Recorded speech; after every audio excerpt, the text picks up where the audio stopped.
નમસ્કાર, આપ જોઈ રહ્યા છો લખત ન્યૂઝ અપડેટ ચેનલ। તમામ સમાચાર અને અપડેટ મેળવવા માટે ચેનલને સબસ્ક્રાઇબ કરો અને બેલ આઇકન પર ક્લિક કરો જેથી તમામ સમાચાર અને અપડેટ તમને મળી રહે। વણા ગ્રામ પંચાયત સરપંચ લખતર તાલુકા ભાજપ યુવા મોરચા પ્રમુખ દ્વારા પોતાના માતાજીના જન્મદિવસની ઉજવણી હોમહવન બ્રહ્મચર્યાસી મહાઆરતીનું આયોજન કરવામાં આવી। વણા સરપંચ ભાજપ યુવા મોરચા પ્રમુખના માતાશ્રી અને લિંગ પ્રાગટ્ય દિવસ એક જ દિવસે આવતા સોનામાં સુગંધ પડી।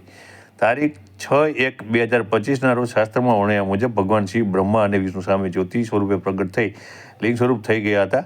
પ્રથમવાર બ્રહ્મા અને વિષ્ણુ ભગવાન દ્વારા લિંગની પૂજા કરવામાં આવી હતી। આ વર્ષે તારીખ 6/12/2025 રોજ લિંગ પ્રાગટ્ય દિવસ હતો। સાથે વણા ગ્રામ પંચાયત સરપંચ અને લખતર તાલુકા ભાજપ યુવા મોરચાના પ્રમુખ ધુવરાજસિંહ સુરેન્દ્રસિંહ રાણાના માતુશ્રી ગંગા સ્વરૂપ ઇન્દિરાબા સુરેન્દ્રસિંહજી રાણાનો જન્મદિવસ હતો। આથી વણા સરપંચ અને લખતર તાલુકા યુવા મોરચાના પ્રમુખ ધુવરાજસિંહ રાણા દ્વારા પોતાના માતુશ્રીના જન્મદિવસ નિમિત્તે શિવ પૂજન અર્ચન કરી ઉજવણ નક્કી કરવામાં આવ્યું। તેમના દ્વારા લખતર નીલકંઠ મહાદેવ મંદિરમાં સવારે ભસ્મ આરતી, હોમાત્મક લઘુરુદ્ર મહાકાળી મંદિરમાં બ્રહ્મચર્યાસી અને સાંજે લખતર નીલકંઠ મહાદેવ મંદિરની અંદર તેમના દ્વારા મહાઆરતીનું આયોજન કરવામાં આવ્યું હતું। હોમાત્મક લઘુરુદ્રના આચાર્ય પદે લખતર ગામના નવયુવાન શાસ્ત્રી યજ્ઞેશભાઈ ઉપસ્થિત રહ્યા હતા।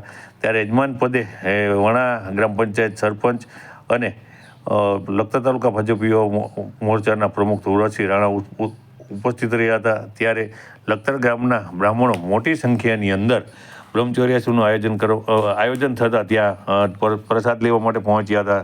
ત્યારે લખતર ગામના નીલકંઠ મહાદેવની અંદર મોટી સંખ્યામાં શ્રદ્ધાળુ ભક્તજન ઉપસ્થિત રહ્યા હતા।